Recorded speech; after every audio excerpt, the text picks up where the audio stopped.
So another reason why we clean is not only to just get the oil off, but also it's just like dirty. Do you flip furniture and you don't know what to sand or how to sand or what grit to use when you're sanding? Well, I think I'm gonna have to scratch the idea.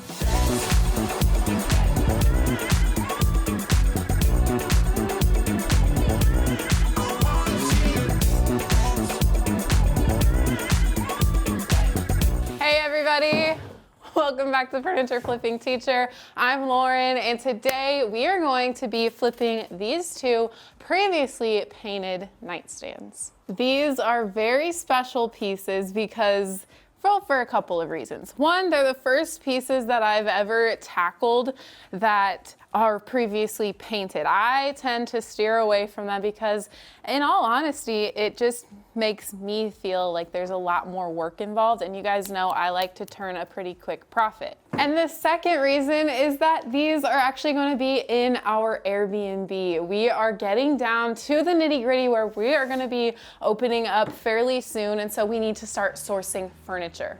I grabbed these off of Facebook Marketplace for $70, and then I think I paid $20 to have them delivered just because we're so busy. So we're about $90 in, but it's okay because we're keeping them. I'm okay with paying a little bit up on some pieces. Plus, I've been looking for pieces that are like just the right size because that bedroom isn't the biggest, and these are going to be absolutely perfect, especially when I'm finished with them. We are going to start by removing the hardware, and this is really neat hardware, and I'm assuming it's original to the pieces, so I'm definitely going to be keeping it and reapplying it at the end. Now, the second thing that I'm going to do is not cleaning, actually, because we are going to be doing a little bit of deconstruction, and I figured might as well get that out of the way before we start the prep process. Okay, so I am going to be getting rid of this base. Now, I do want to preface that this paint job was pretty bad. It is very splotchy. You can see all the brushstroke marks, and I'm pretty sure that someone used like glossy spray paint because I can just tell like it wasn't even or anything like that. One thing is, though, that is bonded very well to the surface. So that is something that I am grateful for because it's not flaking off. That means I'm not gonna have to strip it all back when I'm ready to paint. So with taking the space off, I'm not gonna get my hopes up because every time that happens, it ends up failing me and it's not as easy as I assume. But I think taking these screws out will at least get us a little bit farther in our journey of taking these bases off. Ah, it popped right off. Yes, finally, finally, finally. Love it when it happens like I want it to. All right, we got the second one off. Later in the video, I will be elevating them again, but we've got some things to do before that happens. I do want to thank Dixie Belle for sponsoring today's video. I will be using all of their products to make these come back to life. And the first one is going to be Dixie Belle's White Lightning Cleaner. It is this granule substance that you can put inside of a spray bottle. It dissolves and then you've got a cleaner. And that is what I'm going to use to clean this because we need to get all of those oils and grease off of the surface so that when I'm sanding, I don't grind it down into the surface to really not let my paint adhere. So this is really one of the most important steps.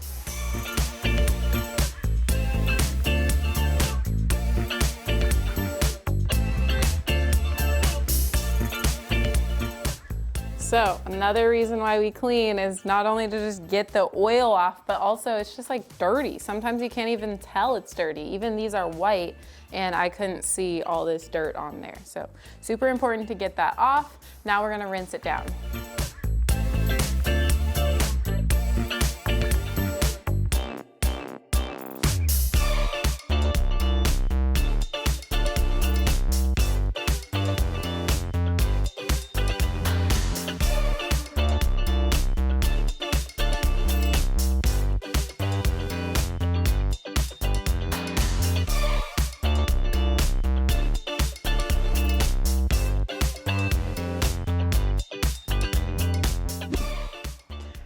Next, it's time to sand. So there's typically different goals of sanding, and for this flip, I am going to be basically evening out the surface because, like I said, the paint job was just very splotchy. And then the other thing that I'm doing here is scuff sanding. So we are making some tooth in the surface so that my paint can adhere a little bit better. I've of course got my RZ mask here to protect my lungs when I'm sanding. I'm gonna be using the Ryobi sander, my orbital one, so it doesn't have a vacuum dust extractor attached to it, which then is going to make a lot more dust in the air. So it's very important that I cover my face with this. And you can get a RZ mask with the link below in the description and use my code FFT10 for 10% off. I got 120 grit sandpaper on there, which is what I prefer to use to scuff sand, and we're gonna get the entire surface.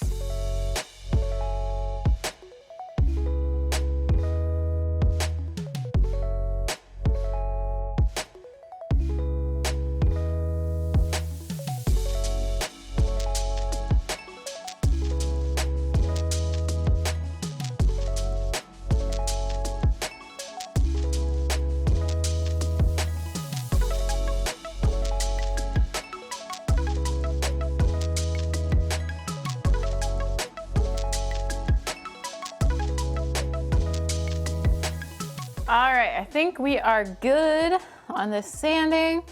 Now, I am going to wipe it all down with a microfiber cloth because we need to get all the dust off of the surface so that that paint can then adhere and it won't get, you know, gummed up in the brush or anything like that.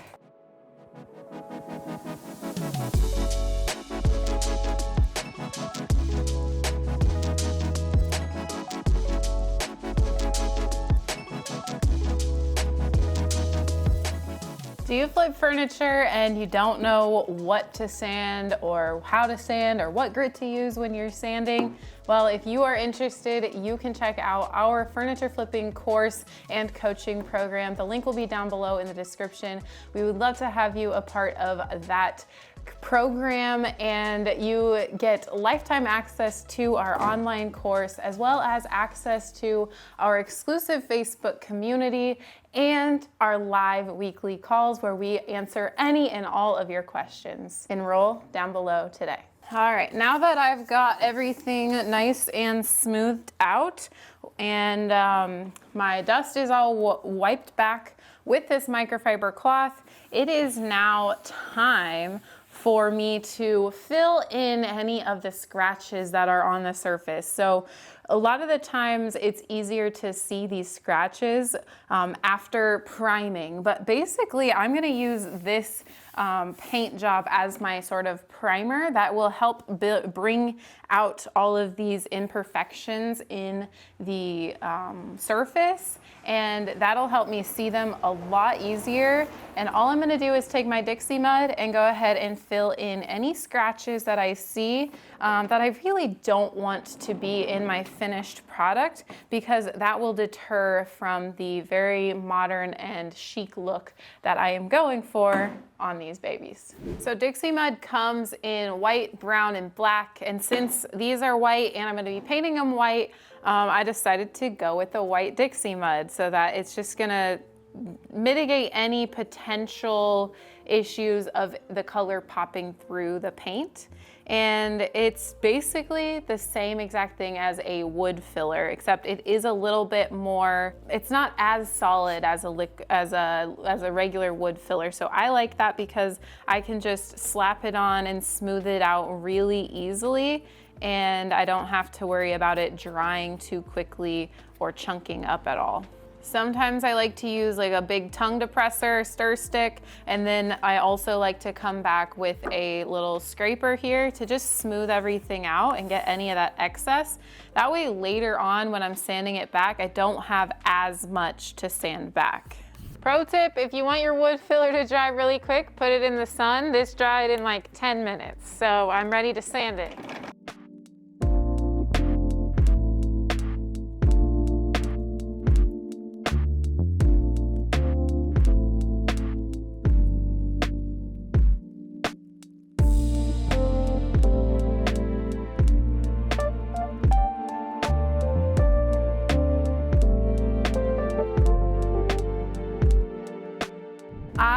love to use Dixie Belle's Silk Paint line because it is the all-in-one paint line. So it's got a primer built into it as well as a top coat built in. So the primer that is built in is actually a bonding primer. So it's gonna really stick to our surface. Although we've prepped it and sanded it, this is just going to give us extra assurance that this is going to stick on and have a great lasting finish. So I am going to be using my angled mini brush from Dixie Belle today. I'm feeling a little bit of brush therapy. You guys ask me a lot, like what makes me brush versus roll versus spray. And to be completely frank with you, there is no rhyme or reason generally for why I decide to do the method I decide. It's honestly just completely a mood thing. I thought about spraying these because it would go by really quick, but I'm actually just kind of ready to paint something with a brush. It's been a while, and this paint is the perfect paint for that because it levels out really nicely and it has very, very minimal brushstroke marks when the paint is completely dry. So we're gonna get our first coat on here, and then we will be adding a little bit of fun. Nothing better than a brand new brush.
All right, the first coat of white is on there, and you might be wondering, why haven't I tackled the drawers yet? Well, I'm gonna show you my plans for them right now.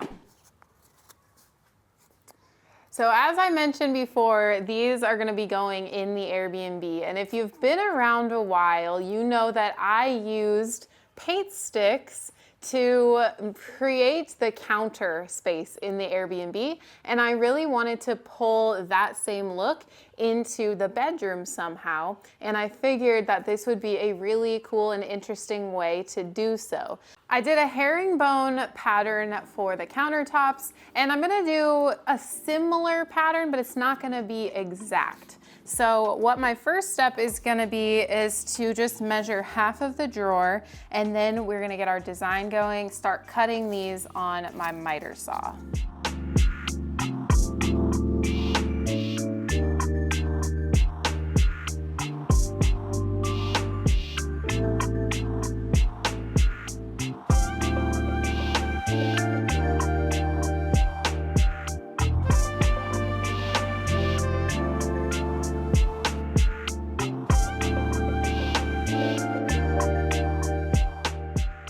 Well, I think I'm gonna have to scratch the idea. I went to do a little practice run on just gluing the pieces down after I had cut out all of them. Spent a long time doing that. And they are bowing really bad. I know these are not the most quality, pieces of wood. They worked for the countertop and there was very, very, very minimal bowing.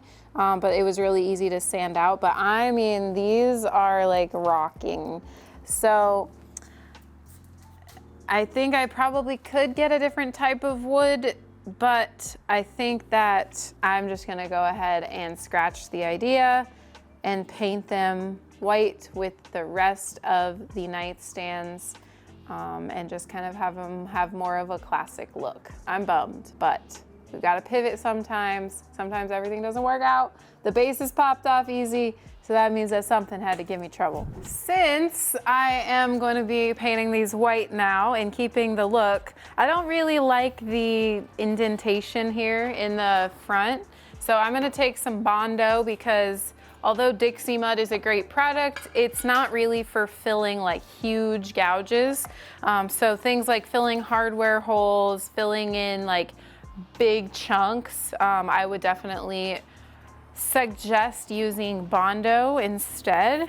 So I've got my Bondo here and we're gonna mix up a little bit to fill in that gap. Bondo is a 2-part epoxy hardener. So you've got to mix the 2 parts in order for it to work correctly and harden. So I've mixed both, I'm mixing them up, and then I'll just go ahead and fill in that crack that I don't want.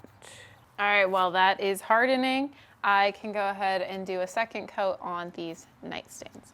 I like to store my brush in a plastic bag to just keep it a little bit wet, and that way I don't have to wash it in between coats and it doesn't dry out. Ready for coat number 2. All right, the Bondo is hardened, so let's sand it off.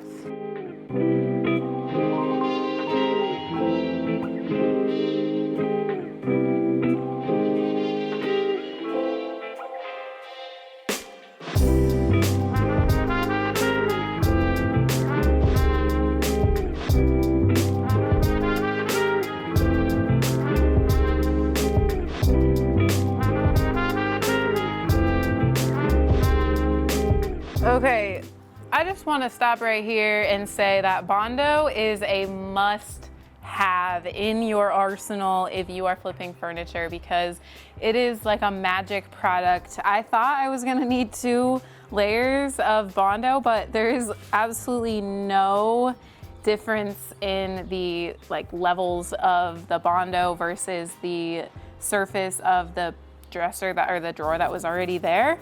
I'm so pleased with that. So next, let's paint these guys.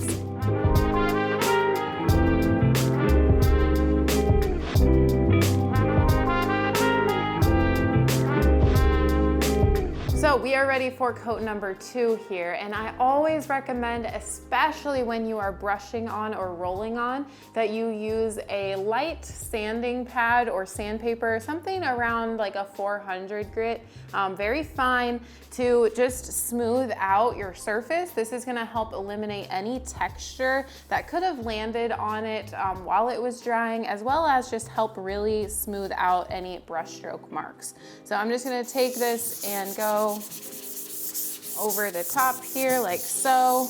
You're not looking to get any of the paint off. It's just simply to knock back the texture.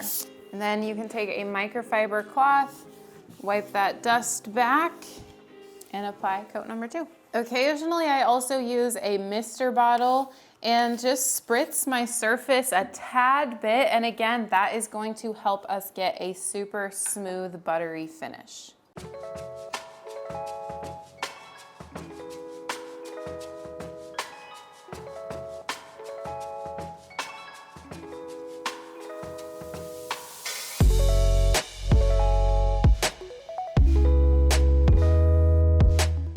So I only did a 3rd coat on the tops here because I felt like the rest of the nightstands really didn't need a 3rd coat. That first layer of white paint that was already on there actually really helped a lot with coverage.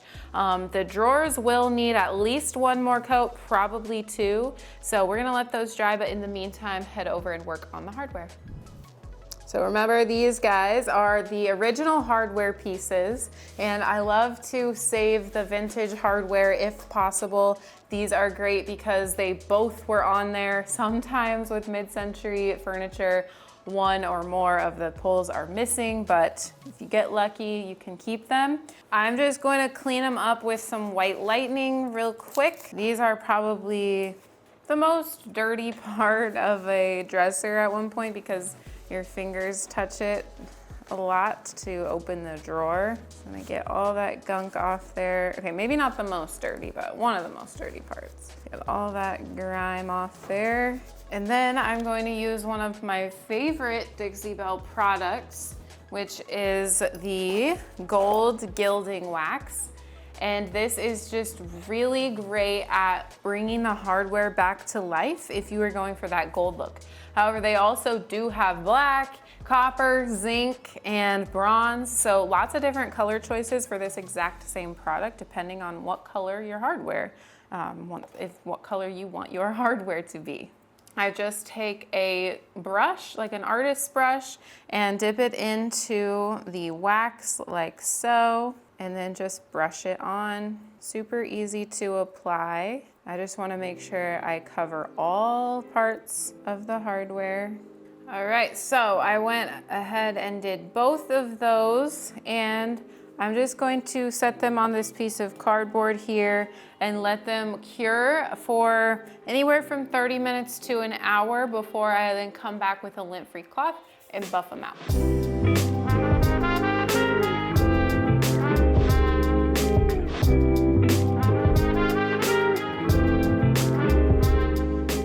I'm gonna be putting these furniture legs on the bottoms of the nightstands to add a little interest and contrast on the bottom. But when I grab these legs out of the package, I just feel like they are super yellowy gold and too much of a yellow tone for me. I wanted more of a brassy gold. So what I'm gonna do is tone it down just a little bit with that same gold gilding wax that I used on the hardware. And this will be more what it looks like. So you can see it is way more toned down.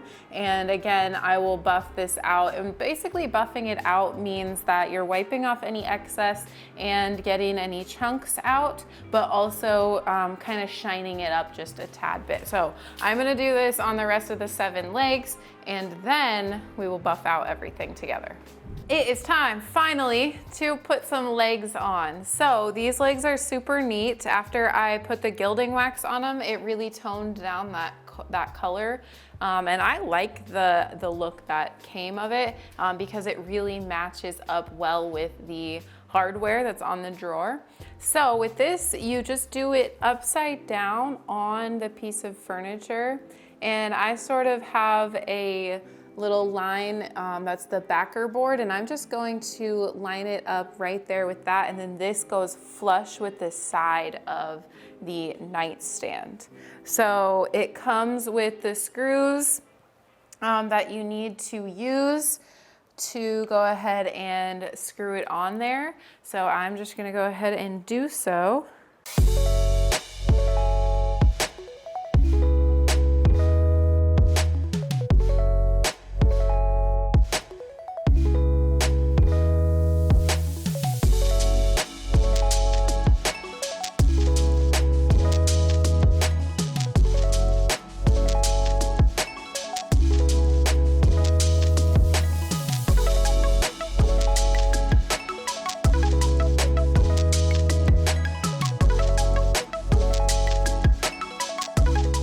We are on the home stretch here. I'm just gonna put these guys back together, put the hardware back on, and we'll get to see the final products. Well, the nightstands are finished, but the Airbnb room that these are going to isn't quite finished. I would say it's about 90% finished.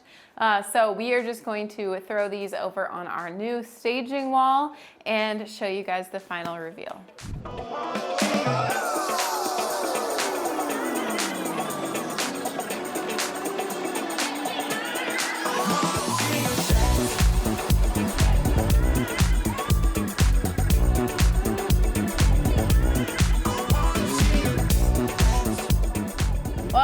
It's not the look that I was going for in the very beginning. I would say that these turned out to be really nice looking. I would say that they are going to be perfect additions in the Airbnb bedroom, right by each of the sides of the bed. That way each person sleeping in the bed, if there are 2, they can have their own nightstand to set their different things on. Outside of that paint stick fiasco, you know, the whole design thing, I think that this really turned out to be a pretty beginner-friendly flip, which is what I recommend if you are just starting out. Maybe just take some, you know, really cheap nightstands or end tables from a thrift store, the side of the road, Facebook Marketplace, or even ones that you already have, and take the correct steps to prep them and paint them and have a long-lasting finish. I want to go over the numbers really quickly. Even though we're not selling these, I still think that it's important to share with you guys the numbers of flipping a piece of furniture. So again, I got them for $70, delivered for $20 more, so $90 in there. And then the legs cost me about $55 for the eight legs. So that is $145. I'm gonna try to do this math in my head as we go. And then we had the wood filler, the sandpaper, the miscellaneous supplies account for about $5 or $10. So $155. And then the paint and the gold gilding wax, we will give that about $10 to $15. So all in cost here is about $170 for 2 solid wood nightstands. I know I'm not complaining. I could never get something this quality for such a cheap amount of money on Amazon, at Walmart, at Target, or really anywhere that you go nowadays. I hope you guys enjoyed this video, and if you're interested in seeing what these guys look like in the Airbnb, be sure and hit that subscribe button down below. And also next week we will be back with another furniture flip for our own home, so you don't want to miss it. Thanks for watching, and I'll see you on the flip side.